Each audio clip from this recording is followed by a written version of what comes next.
Hello, everyone, and welcome to our webinar. I am Amy. I work on the marketing team here at Gravity Union, and we're thrilled that you're joining us for our final webinar of 2025. Okay, with that, we're going to get started with improving compliance through artificial intelligence. Jazz, it's all yours. Thank you. Thanks, Amy. Thanks, everyone, for joining as well. In case you don't know me, I'm a senior consultant as well as I lead some of our technology strategy here at Gravity Union. And I've been in the Microsoft 365 space and the SharePoint space for quite a while. Started my career at Microsoft on the SharePoint team, and I loved it so much, never left. And it's a great place to be as we evolve and we work on these projects and more artificial intelligence is coming into play. And so I'm hoping that this is a great discussion today. And yeah, like Amy said, feel free to ask questions. I'm happy to address them as we go. Just a brief overview. That's not a sales slide. I just want to give you some context about who we are. We are Canadian based. We started in Vancouver. We have a distributed team across Canada, as well as a couple other people. We have one person in France up there as well. And we focus on highly regulated organizations and delivering sort of usable as well as compliant solutions on the M365 platform. We have a number of partners you see up there on the screen as well to help fill in some of the pieces like records management. Maybe it's physical records management or digital preservation and some other components as well. So you can see a list there. But let's get into the topic, what we're talking about today. I'll give some context on what sort of the challenge is, just so we're all sort of level set understanding this problem space. And then I'm going to also show a little bit of a vision of what sort of automated compliance looks like, what it looks like when you have a well-designed SharePoint solution where retention and compliance are automated. And then from there, I'll spend some time talking about the different AI, artificial intelligence options in SharePoint and Purview that help make compliance easier. So there'll be some demos and some slides, and we'll get into it because I have quite a bit I think I want to cover today.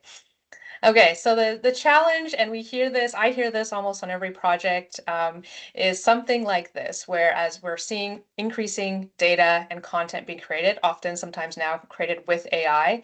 And as these tools are more integrated into our work, sort of the risk of exposure, especially if that content is unlabeled or unprotected, that risk goes up. And we see this, very often, maybe in SharePoint, OneDrive, or file shares, or other places. And so this is a very sort of common issue, and more and more organizations are looking for ways to automate the compliance as these data volumes grow. And this is that classic sort of dark data problem or data sprawl. And I put these stats up, and some of them are dated, but they don't change that much, right? So we still see similar problems when we have a lot of data that's grown in sort of an uncontrolled way. There is a user experience tax or collaboration and search tax for people as they need to sort of navigate and wade through it all, or maybe they're recreating information. And so there's lots of stats like this out there. This is a few that I found recently. And also in terms of the dark data and redundant, outdated, trivial, or sometimes it's redundant, obsolete, or transitory content, that rot data, that can be a risk as well, especially around exposing content that maybe there's a liability component or something like that. So there is that sort of risk element as well, which can be a problem. And then as we're seeing more AI tools being used in the organization and more pressure to sort of be ready for the next generation of AI tools and agents, we are seeing, people using them in their day-to-day, whether they're sanctioned or not. And this is a stat. It's from a few years ago, but I think it's probably still relevant in that when people sort of get a taste, they start using these tools in their day-to-day work, they don't give them up, right? They become pretty sticky. So this is sort of that backdrop of why we're talking about this and how we want to get our hands and control some of the compliance issues so that we can do these things like a better user experience and better AI tools. And so before I go too much further, I just thought it would be fun to do a little poll. So you should see that pop up.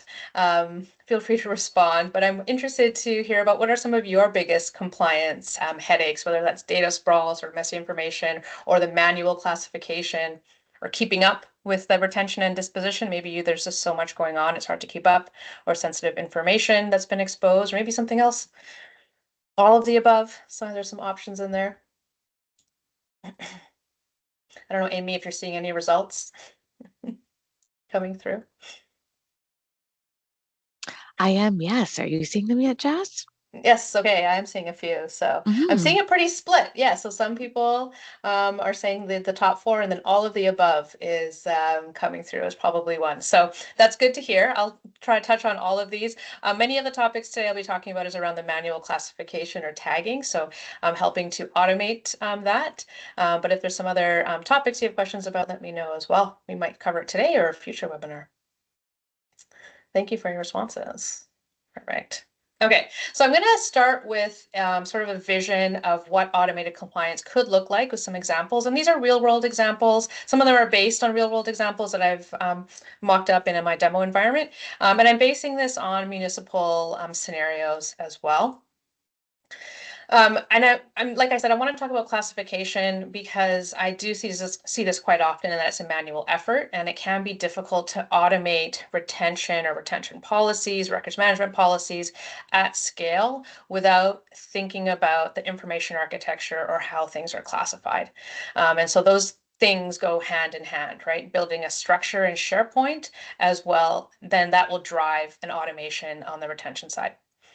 And then often we do see file plans. We know there's a ton of provincial guidance on how retention labels or records management labels should be structured. And that's all great foundational information. But typically, I just wanted to, and I'll probably reiterate this a few times, typically we're not organizing the collaboration environment that people are using every day by the file plan because it's not a usable way necessarily of how people think about their day-to-day work. And so often what we want to do is then map what's going on in the collaboration environment to that retention schedule or file plan. So just wanted to put that backdrop in here, and I'll show you some examples of how we handle that. And so I come from a user experience background, so obviously design and user experience is really important to me, and to also making sure that we're building tools that not only that people can use, but that they want to use. And so it's a foundation for building in user adoption, people using things regularly, as well as building in sustainable compliance.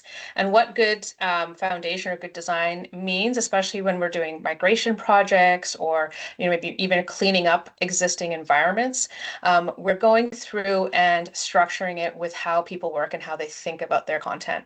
Whether that's a business process, content needs to move through several stages, then we're going to structure the information architecture to help enable that. And I'll show a couple examples of that. When we say we want to work with people on how they think about their content, that means we have to talk to them, right? We have to sit down, get their feedback. So not taking any shortcuts, not doing lifting and shifting, no fixing it later. Our CEO, Michael, has often talked about these in his webinars too. So there's some great ones, and we'll point you to one at the end where you can get into some more details about what good design looks like.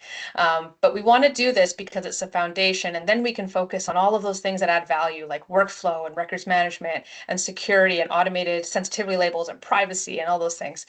So that gives us that foundation to do those other elements.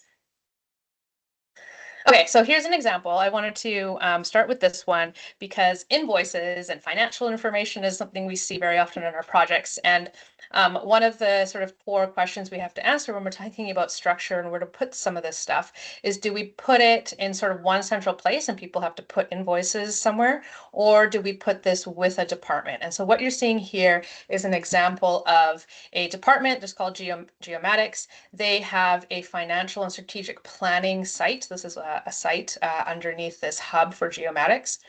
And within there, they have a bunch of financial libraries, financial related libraries, and invoices or account payable is one of those. And so this is what I mean by working with a group to understand how they think about their day-to-day work. And so sort of teasing out that element of, well, financial information is really important. We need to have that pretty visible up in the navigation. These are the different libraries or types of content we'll have. And then within there, we build what's called SharePoint content types. And a content type helps collect some of the common columns for this particular type of content, which is invoices. So things like the year, some info or a quick description about it. And it's pretty simple, right? It doesn't have to be complicated. There's just a couple of columns that are being shown to users here to help them find, manage, view, sort, filter their invoices. And this is, sort of a model that can then be reused across other departments, right? So once you have your accounts payable content type or your invoices content type, then you can reuse it. And the benefit of that then is then you can apply retention based on this content type. And so that's how we build in some of that automation. Another example is projects. Projects is a really common structure or mental model for thinking about work. And for some organizations that are very project-based, they may have large projects and they might have an entire site dedicated to a project with lots of different libraries and maybe even some tracking lists and things like that. I'm showing you here a very simple example of projects. And so this is the same geomatics department or team. They have a few infrastructure and asset projects, and each one of these folders, essentially, I'm calling them folders, but they're document sets. Each one of these is an active project. And so what this does is it just collects all the documents related to each project. And so it's a very simple model. It's a great starting point for sort of those lightweight projects, right? Things that have they start up, they spin up, maybe they last only a few months and then they end. It's a great sort of lightweight way to do that rather than building out a whole site. But of course, if you're very project-based, I do recommend a whole site for projects. And then we use, again, metadata that is part of a content type for projects to track status or some other things. You could track start date, description, etc. And project status is what's driving retention or compliance. So when something is closed, so in this example, it could be when something is closed, then that is when retention starts. And so when you build in this information architecture from the beginning, when you apply these shared content types, you can start to do some of that automation in Purview or another records management system to then automate your retention periods. And my other last little example here is an example for really important, very high value business process content. So often what we see in municipalities is council meetings, council information is really important to keep and to retain and to also structure so that people can find what they need pretty easily. And so, we can dedicate some thought and some care and some design effort to making sure this is a solution that works. And so one model that we've used is separating out council meetings that are active or open from council meetings that are closed. So again, building this site structure so people can use it. They know right away if I come here, I'm looking at things that are upcoming or that are recently happened. And then closed is where I can go and find that archive. So again, making it easy and visible. And I think what I'll do is I'm going to jump over. So this is one that I have built out, replicated in this live environment. So we'll see how this goes. Hopefully all the demos are working today. But you can see here I have my sites. So council meetings open, council meetings closed. I'll just zoom in a little bit. And I also have another site for committee meetings and managing all the documents related to that. Within the open site, it's just a simple structure here. I have a library and it has my document sets, and document sets are like folders, but with some special powers. What they do is they allow you to have metadata on there. And so we're not making this overly complicated. We just have a meeting type. We have a month for the meeting and the meeting year. And so again, try to keep it as simple and streamlined as possible, but still building in these specific content types so that we can drive retention. And then I have a few other lists and libraries, and often what's part of a complete solution is having lists for tracking next steps or action. And so you can do things like this that's part of your site. It doesn't just have to be documents. From a meeting, typically there'll be a bunch of tasks assigned to people in different departments. So you could track all of that here. There's also a bit of an archive concept around tracking sort of votes. So you could do something like this where you could track votes for councillors maybe by year or by their term, for example. And so thinking about this, not only just for documents and retention, but also just the whole picture of how people are tracking their work and doing their work. I'll point out here as well, we have a naming convention for these document sets. You might have noticed there's a date and then what type of meeting it is. And one of the things we recommend to do is to help automate this is to have some helper tools. And so this is what's happening over here on the right-hand side to help automate this naming convention, because I know I always forget this too, is that how do I, if I'm creating a new meeting a month from now, do I start with the date or do I end with the date? Is this month and then date? Is it day then month? You just kind of have to do this thinking every time. And so we want to avoid that. We want to sort of make this as structured and consistent as possible. And so to do that, we use this light Power app that's using Power Platform and Power Automate behind the scenes. And it is creating these document sets automatically. So when there's a new meeting that's coming up, you can come in here, select the type of meeting, select the date when it is.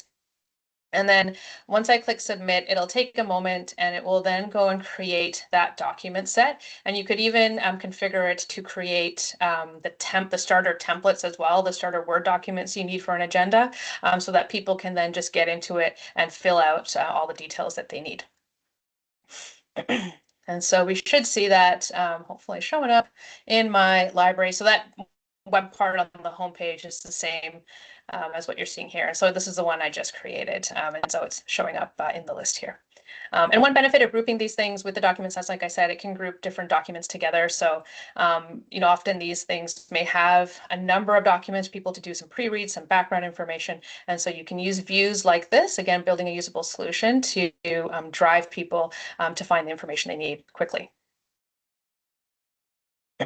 Okay, so that's my open site. Just quickly, I'll show you the closed site. Very similar model in this case. What happens here, and you can build a workflow to do this, but what happens here is that once a meeting is closed and the minutes are approved, someone would move the files over to the closed site. So there's a move function in SharePoint. You can move it, or you can create a workflow to do that automatically. And then from there, how this system is working, how I've configured this is once a meeting is closed, that's when retention happens. And so you see this retention label column that I'm now showing. Usually we don't show this to end users. It's not something that they need to see regularly. It's more for records managers to see. You may create a special view for it, but I'm just showing it here so you can see how this is working. I have these files that are part of this meeting and it has this retention label applied. And because my policy has been set up to only use this label on this particular site, as well as when things are closed, I can then automate this. So no one ever has to come in here and apply this label. The system is doing that because we've built in the site structure and the information architecture from the beginning. So that's what retention labels look like. And oh, if you haven't seen this before as well, I mean, when something is marked for retention, you have different settings you can do. But one of the key things is it will block people from editing the file or deleting it. So you can see if I try to delete something that has this retention label, it's not letting me do that. And so that's one of the reasons why I might want to do this as well. If I open this, I'm just going to open it in my browser here. Oops, that was my app, not the browser. Let's open this in the browser.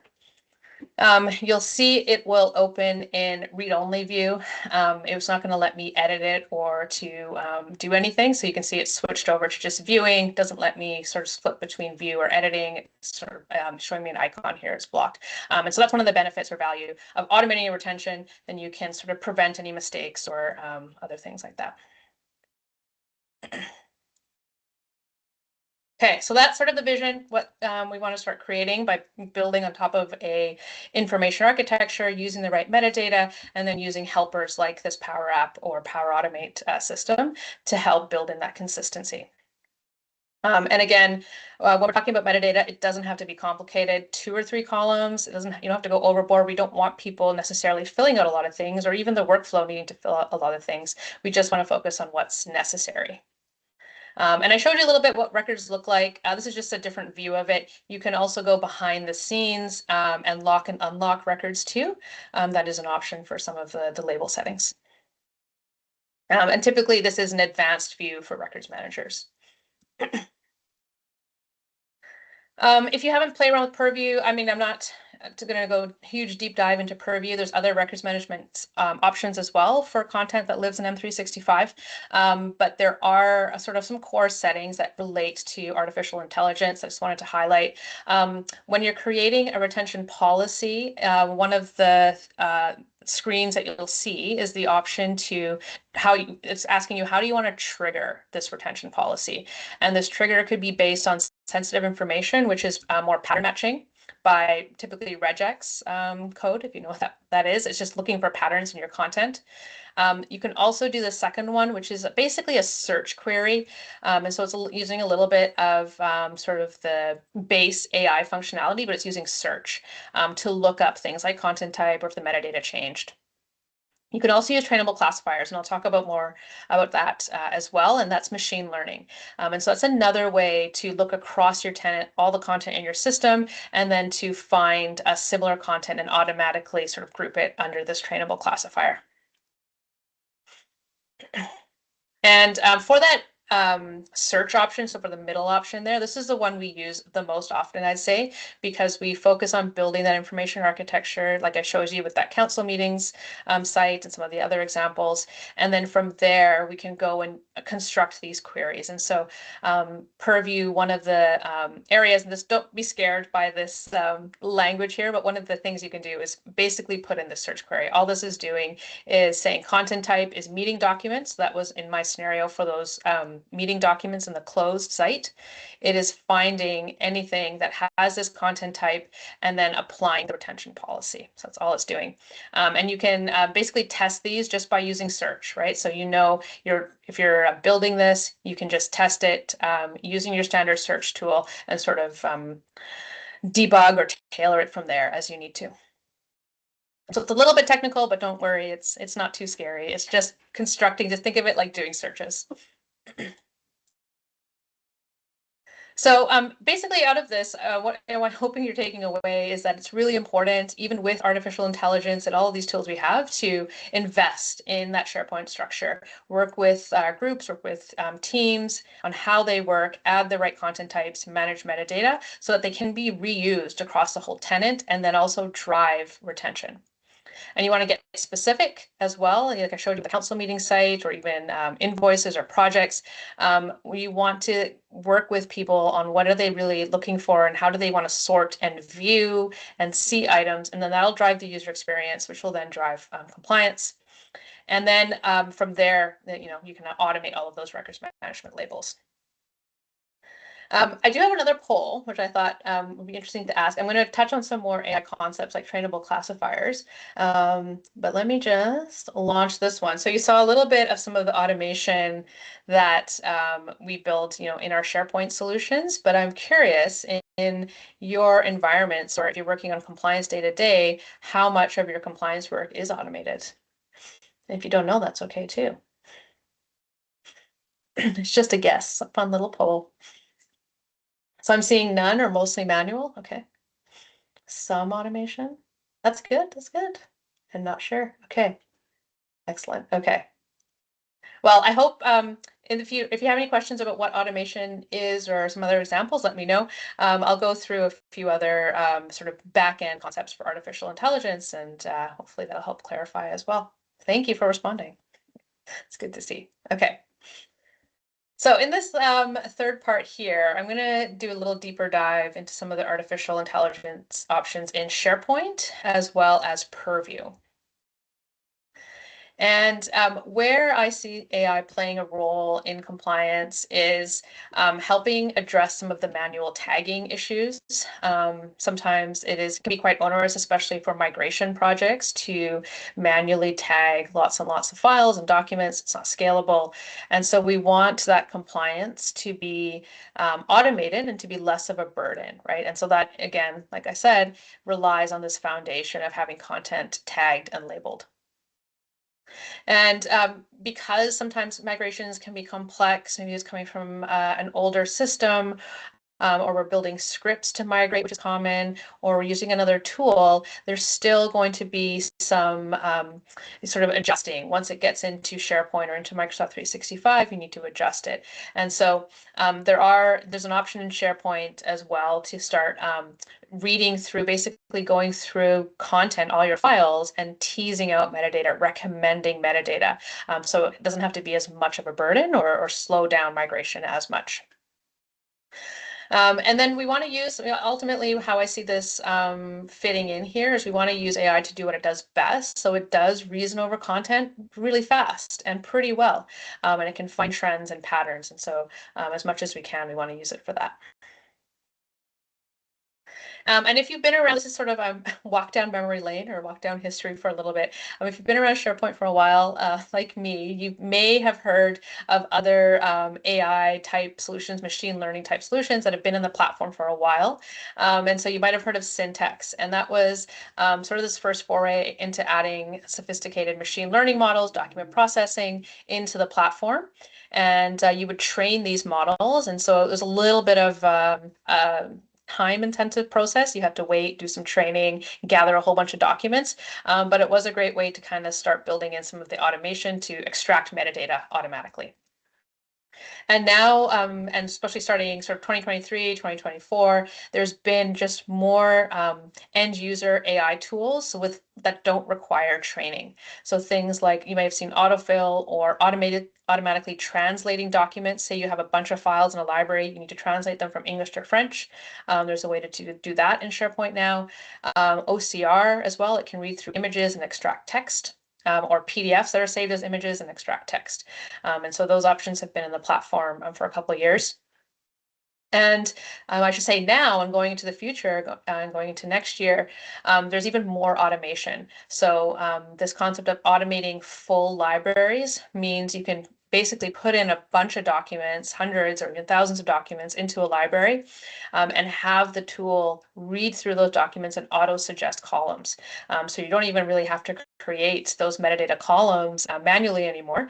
There are some downsides, I'll get into that, but it does give a good starting point or can help with sort of the design thinking and design planning for how you want to structure your libraries. And it is with this tool called Knowledge Agent, which I will go through and do a quick demo of as well. Just so you know, though, there are some prerequisites, some billing. Of course, Microsoft will have some billing concepts for their AI tools or sort of special licenses you might need, but it's all pay as you go. So if you get access into the admin center or work with your IT team too, they can turn on pay as you go and you can use autofill as well as some of the other SharePoint AI options. So I'm just showing you a screenshot here of where you go to turn it on and to configure where you want to have these options enabled. So you don't have to enable autofill across your whole tenant. You can choose specific sites where you want that to go. And then I should also say with the Copilot license, as of right now, which it's still a preview-ish product, Knowledge Agent is included with Copilot. So that will be, if you have Copilot license, you would be able to see it within your SharePoint sites as well, as long as it gets enabled. So it's still a preview, but there is an enablement step for it. And I'll just show you how it works so that you can kind of see what I'm talking about here. And I'm going to flip over to, it's a different environment. This one has Copilot enabled, so it's a different environment. I'm in a SharePoint library called Parks, and what I've done is I've just uploaded some documents that describe different Parks and Rec programs. So this is a nod to one of my favorite TV shows. So I just put in some quick descriptions here of different parks programs in their documents. And if you have the Knowledge Agent enabled, and so when that is enabled, you would see this button over here on your SharePoint libraries.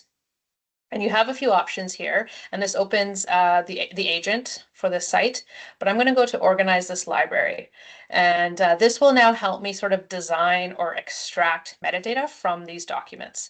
And so I had these columns that I already created that are empty, but I'm just going to ignore those. I'm going to say, hey, can you Copilot suggest 3 columns and help me organize them. And so what it's doing now is it's reasoning through or looking through these files that I have, it's processing them, and it's extracting in this preview mode. So this is a little bit different now for SharePoint. You can go into this preview mode, it's almost like a design mode, and start to play around with your columns. And so it's gone through and it's extracted what it thinks is relevant information from these files. So event name, season, I don't know why I put 1. Oh, because I already have a season column as well. So it put the 1 there. And so it saw that I'm noting down what season a program is in, as well as the coordinator. And it left my other columns empty or didn't suggest anything, which I'm hoping that they change. I'm hoping I could use my existing columns in here, but right now it is for anything sort of new is what AI is suggesting here. And I think this is pretty cool. It's already reasoned through my 10 or so documents and extracted some content. And I can go in here and I can save it, or I can go in and I can say, hey, this one actually is not that important. The coordinator one, I can remove it as well if I want. And then now when I click save, what would happen is these columns will be added to my library, and then this information, this metadata would already be extracted. So it helps us, move us along, especially in migration projects or more complex scenarios. One thing I'll click save, just so we'll see if this saves in a timely fashion. Hopefully it will. But I also want to show you a related feature. And so you're seeing this thing called autofill here. I'll show you behind the scenes how that is being configured. There is also a new area here, which is giving me a status update on what's happening with autofill. So I find this really useful, especially if you have a number of libraries or maybe you're doing some migration or some cleanup, just to help understand what the status is. And these files are pretty small, so it will take a bit longer if your files are longer or they're quite in-depth. And so you can see in just sort of a few seconds here, live demo, I already have some metadata ready to go. And so I could use this then to build out sort of my libraries for real if I wanted to, and essentially automate the compliance. So one thing that is sort of a downside of using the knowledge agent, though, and I'll mention this when I go back to the slides, is these are local columns. They're not shared in the, I can't share them across other sites. They're not part of the content type gallery. And what that means is that they're not also usable with that search query that I showed you to drive retention. So that's one of the downsides of using this, is that it's not going to give you the full solution you need for automated retention. But what it does give me is an understanding of this content, as well as part of my design process. I could use this as a way to speed up what I'm doing to design these columns for real. And by what I mean for real is you go into the content type gallery, you're creating shared columns that can be reused. And that's what I have over here is I have these columns I've created. They're shared, they're everywhere. They could be part of a content type. And they're empty, you'll see, right? They haven't been filled in. But I can also use the autofill feature, the same feature these columns are using, to automate this as well. So this is what I do recommend people use, is autofill, as well as a related feature called tagging, to automate reasoning over all of this content and automate some of that metadata. And so you can see, you can type in your prompt just like you would in ChatGPT or Copilot, or you can use something suggested for Microsoft. So again, it's reasoned over these files pretty quickly, so it's able to suggest a prompt. And I could use this again to fill out this metadata as well. So I don't have to use that knowledge agent. I can use sort of functionality that's now built into these columns. So I just wanted to show that as well. And hopefully you can all check that out in your own environments. I think it is a really promising area that Microsoft's provided us, and helping us sort of move large amounts of content faster into SharePoint, as well as to reason and extract metadata, so we can build out a great information architecture that'll drive our compliance and our retention. So this is just a similar example. This was my parks program in a different environment with lots and lots of columns. You can see you can scale this pretty quick. I had about 30 documents in this example, and it took less than 90 seconds to fill it all out. So you can use that and sort of do the math and extract for your own environments. And I expect Microsoft will speed this up as well over time.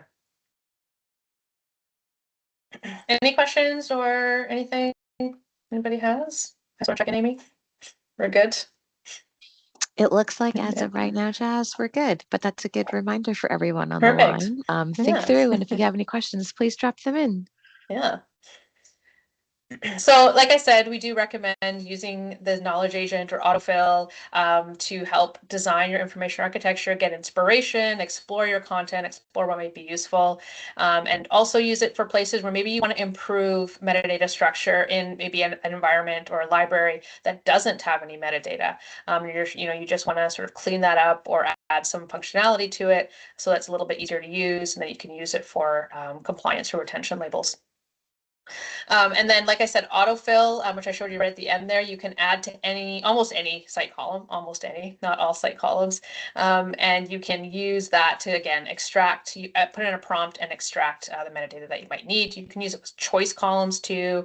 You can also use it with managed metadata. There's a tagging feature. So basically what it would do is it would pick the best match from your term store and apply that tag automatically to your files. Jess, before you Mhm. continue, there seems to be a question that's quite relevant that you're Sure. talking about. Mhm. Does the autofill feature need a specific license or access level? Who can use it? Who can get it? Mhm. Autofill, there's a couple of configuration steps. So one is pay as you go. So you do have to turn on pay as you go for your environment, and that is done in your Microsoft 365 Admin Center. And it may prompt you to make a Azure resource group if you don't have one already for pay as you go. And you just have to hook it up. And that's how Microsoft will track the billing. And it is billed on what they say is a per transaction basis. And so I think it's half a cent per transaction. The price actually went down, which was interesting. And so it is based on how many files and how many pages are in your files for how the billing happens. But I found it's pretty reasonable cost, especially if you're, thinking about how expensive sort of maybe sometimes migration or design process can be. It can help speed that up. So that's pay as you go and setting up that as a requirement for autofill. For the knowledge agent portion, it's interesting, and I don't know if the licensing will kind of merge at some point, but knowledge agent is included with the Copilot license. So I hope I didn't confuse anybody. So that's as of today. And again, knowledge agent is a preview feature. This may change in the future, but that's how it is working today. So I hope that helped. Yeah. Awesome. Thanks, Jess. Yeah. And just like I said, this is just to recap some of the concerns or some of the cons with using autofill, or sorry, not autofill, with the knowledge agent. If you're creating columns or using the suggested columns, they are local to the library. And so they're not following what we would say is sort of our enterprise governance standard, where you create shared columns in the content type gallery that can be reused across your tenant. And so this could conflict with some of the best practices that your enterprise might have or your organization might have for how you are structuring your governance. So something to watch out for, again, with the knowledge agent. I find it's useful as part of the design process, understanding content, but to use it as a final solution for how you're creating columns is something I don't recommend at this point. I do recommend autofill though, because you can apply it to shared columns, so you can do it manually with the applying your settings in your columns. And as well, additional training should be provided, I believe, too, just because the pay-as-you-go model, obviously with autofill, you're sort of paying per transaction. And so there are ways to sort of streamline or to minimize cost if you turn off the backfill feature. So that's basically like any old documents won't have autofill necessarily unless you want it to. So it's sort of on demand. So things like that, just some additional training or tips for users is helpful, just so that you can have a little bit more cost control. Okay, so that's SharePoint AI. So I talked about some of those features in there. And now I'm going to switch gears a little more to the back end of Purview. And I'm going to dive into trainable classifiers, because this is a machine learning type classification that is available for Purview and E5 licenses. And before I even get into trainable classifiers, this is a lot on the slide, but they are part of sensitive information types in Purview. And I could probably spend a long time talking about sensitive information types, but I won't. But one thing just to know is that they are foundational to a lot of different features, compliance features and security features in Purview. And they're used to identify sensitive information in content. So things like your driver's license numbers or passport IDs or addresses or financial information like credit card information, or even health information, things like that. Um, and they're done in several different ways. And so that's what you're seeing in the middle here, is that you can identify the sensitive information by patterns or by keywords. You can do it by something called document fingerprint. So if you have templates that each file is basically using the same template, you can use document fingerprint. Exact data match is more for database lookup. And the two I've highlighted here are more sort of the AI type ones, trainable classifiers and OCR. And what it would do is it would identify, so basically sensitive information types are crawling constantly your tenant for sensitive content and it's indexing it. And then it's making them available to use in whether you're trying to understand the sensitive information in your environment, so using the data explorer, or you're trying to apply labels automatically. So that could be sensitivity labels or retention labels. You can use them in e-discovery or search, as well as DLP. So like I said, they're foundational, so sort of an important concept in Microsoft Purview. And I'll just focus on what trainable classifiers sort of help us with. Oh, and one question I sometimes get is, do sensitive information types replace content types? And the short answer is no, they're complementary. They work more behind the scenes and they add this sort of extra layer of protection and visibility into all your content, but they don't necessarily organize or structure it, right? So they're helpful for sort of risk detection and understanding what's going on with your content and what users are putting into your tenant. And so trainable classifiers, they're using machine learning to classify content. So things like contracts or NDAs or employee files or employee contracts, legal reports. So sort of bundle of related documents that may or may not use the exact same template, but there are patterns, right? So you could have patterns across different vendor agreements, things like that. And what it's doing, it's identifying all of those files across different sites, across email, across different places in M365, and then identifying it. And then you can use it as a trigger for retention. So you can say anything that identified as HR related or resumes, it needs to be retained this way, and then you're automating retention with that trainable classifier.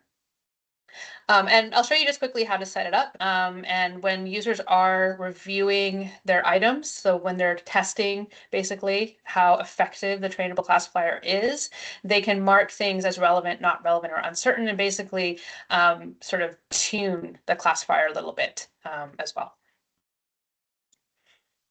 And yeah, like I said, they're with E5. There are a bundle of pre-trained classifiers, Microsoft adding to them all the time as well, and they do not need training, which is helpful because then you don't have to spend the time doing the training. You can just use them. They're ready to go. For custom classifiers, there is a prerequisite that you are going to need example files, right? So obviously this needs for machine learning, you need to train it with what is an NDA file, what is a resume.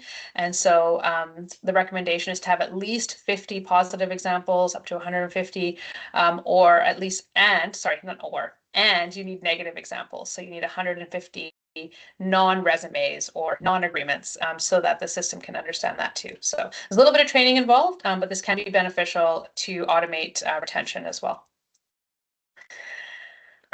And so to create a trainable classifier, let's just go over into back to my other environment here. So I'm just open in the trainable classifiers area. So I'm in the records management section of Purview, but you can see this in a few other places like information protection as well. And it's showing me classifiers basically that I can use with my labels and policies in this records management area. So I have my trainable classifiers. You can see right now there's 114 trainable classifiers, most of them provided by Microsoft. So things like agreements, budgets, bank statements, business plans. They've kind of collected sort of the common examples that organizations might need. And so you can use this when you select one of these. Maybe we'll select legal agreements. You can see the types of content that it is detecting, right? So arbitration agreements, power of attorney, purchase agreements. And so one way to see, is this doing what you need it to do? Is it detecting content in your tenant? Is to go to your data explorer. And you can see in here across my system what trainable classifiers it has identified. And note that it hasn't done anything with this. It's not like it's labeled a bunch of content as HR content or done, anything with that. It's just telling you as an admin, as someone that has access to this, that there's potentially sensitive information in here, to go take a look at, to go review. And so it's helping you sort of know your data a little bit more. If this does load, yeah. So it's showing me I found 17 items, and I'll just also warn you, this number is not always reflecting what the actual number is. So there can be some discrepancies, but it's telling me that for this trainable classifier for HR, it has found across all these different sites potential information that could fall under that bucket. And so then if I did want to build a policy, an automated policy, I could say, based on this trainable classifier, do something with this, keep HR content for, I don't know, 10 years or never delete it or keep it locked down. And so you can use this to help automate what you're doing with retention. You can also create your own trainable classifier. So if the Microsoft ones are not doing what you need it to do, you can create your own trainable classifiers. There's just a few steps. And like I said, one of the prerequisites is going to be having a set of files that you can train it on. And you're going to want to update or upload these to SharePoint to a folder, very specific. You have to upload it to a folder the day before you try to set this up because it does need time to index that content and to go find it. And so it's finding different sites. I'm just going to pick one sort of at random here. And you can select folders as well. So again, it's really important that you have a library with folders where you put your positive examples, another library with a folder where you put your negative examples, and then you can select those from here. And so you just walk through the steps as it tells you to do. So now it's telling you to do negative examples as well, and you can go in and you can select the folders. One thing I will say then, and so from here, it'll just give you a preview of what you're doing. You can go and create that. And then it will take another day or so to go through the positive and the negative examples and then create that classifier. I'm not going to do it because those folders didn't have all of the content in there, but I just wanted to show you quickly how you can walk through and create it. As I said, it will train and refine, and then it'll be ready in about a day, ready to publish. And this is just, if you're looking at doing this to help automating your compliance, just plan that it will take a couple weeks likely. Because you want to upload your content, give it time to index, and then create your trainable classifier, and then do some testing of some sample content as well. And then it takes about 7 days to, after you publish it, to then automatically classify. So that's sort of a rough timeline there. Okay, so just in this last little bit of time here, I'll just quickly go through optical character recognition or OCR. And this is helpful if you have scanned images, maybe, I don't know, building images, things like that, where there's text and you want to extract that text so that you can make it machine readable. And often we see this in scenarios where maybe you want to make a whole bunch of PDFs that have been saved as images, you want to make them searchable or some other scenario like that. And there's so many different ways you could do OCR depending on what you're trying to do and your scale. The two I'm going to focus on are over here. And there's a purview option for OCR. And that'll work across your different M365 workloads, whether that's SharePoint, email, Teams, etc. And that will drive things not only with retention or records management, but it can drive things in DLP or insider risk management as well. And this is a pay-as-you-go feature, so there is a cost sort of per transaction or per image that you are OCRing. That's a verb. SharePoint Premium also is a very similar feature. I think it uses a similar backend, but you can also apply, say you have a bunch of images or PDFs in a document library, you can apply OCR to it, creates a column, it puts the text in there, and it's stored as metadata, and then it's available for search, as well as Copilot and other things. And then there's other options with Azure or third-party tools. If you need to do more batch processing, or you need to, make it more scalable or look at a different cost model, there's other options as well that we've used on our projects. And so to enable OCR within Purview, you go to Settings, Optical Character Recognition, and then you can turn it on. And once you turn it on, it'll ask you, well, where do you want to turn this on? And so to help you, again, to control costs, you may not want it everywhere. You may just want on SharePoint, and you can also select specific sites as well. And so then this will allow you, again, to sort of test it out if you want to pilot it and then grow over time. And then this will become available. So any content that has been OCR'd or you've extracted text from, then you can use to drive records management policies as well, or other policies within Purview. This is just from the Microsoft Learn article. I don't have time to go deep into this, but if you are interested, there's a link here. It goes to an article that talks about how you can use this OCR capability across the different Purview solutions.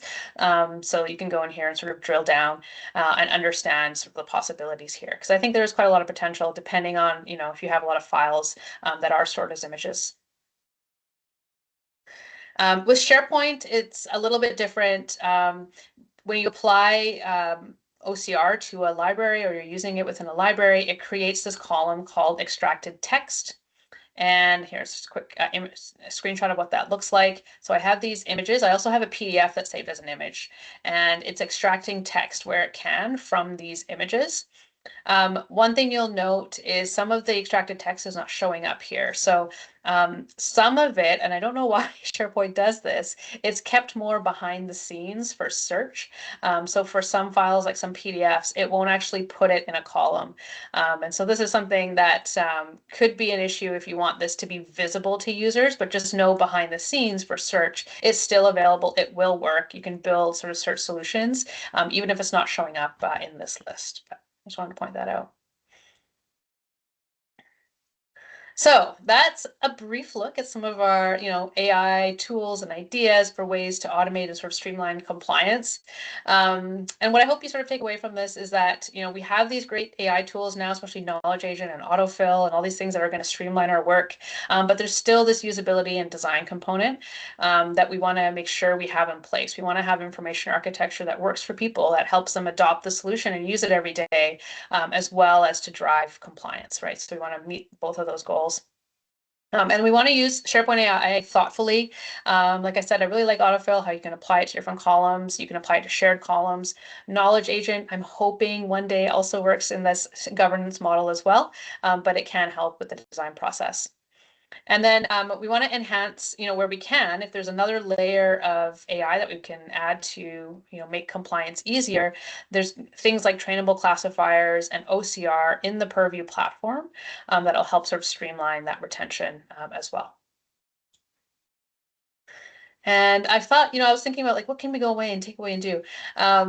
What I always go back to people, right? What are some of the first steps that I can do? And so identifying maybe a pilot group, maybe there's one team, one department that you could go and work with to understand how they're working and then to build a structure that will then have automated compliance. I think that's a great place to start, just to identify small groups or small teams that are willing to do this. And then, thinking about the user side first, like I said, with the information architecture, and then automating the retention based on that, based on the content types you create, based on the columns, automating retention with that, or building a trainable classifier. Maybe it's a group that has, a lot of agreement type documents or NDAs or something like that, and you can build a trainable classifier then based on that to automate some compliance. And then continuously review and refine. So with AI, with a lot of the tools we work in tech, you're just getting feedback and continuously improving it. And so that's one of the nice things with this too. You can layer in, say, autofill later on to a library to help improve it. And so as the capabilities evolve, I'm sure that they will be more features released next year. You can continue adding that to your libraries and then drive compliance that way too. And if you want some more information about designing SharePoint, because there's so much in there, we do have another very popular webinar from Michael, talking about how to set up SharePoint environment to make records management easy. So if I piqued your interest with that, I recommend checking out more design tips in there. And you see my email up there. I'm happy to chat if you do have questions or a specific scenario you want to get feedback on. Feel free to reach out or use our contact email as well. And if you have any questions, let us know. Or yeah, you can also send it to me afterwards. Sometimes I don't know if about you, but I wake up in the middle of the night and have a question. So if that happens to you, feel free to Sounds email me. like that might be a lot of our attendees here today, Jazz. That was a Yeah. great presentation. It was very in depth, and I loved all the examples you had. We're still here for a few more seconds if anyone wants to drop in a question. But like Jazz mentioned, you know how to reach all of us if you have any thoughts. And maybe once you get this session, once I send out the recording and the slides, something will pique your interest, and you can reach out to us then. But looks like we're at the end of our session. Thank you again, Jazz. This was wonderful. Right. Thank you all.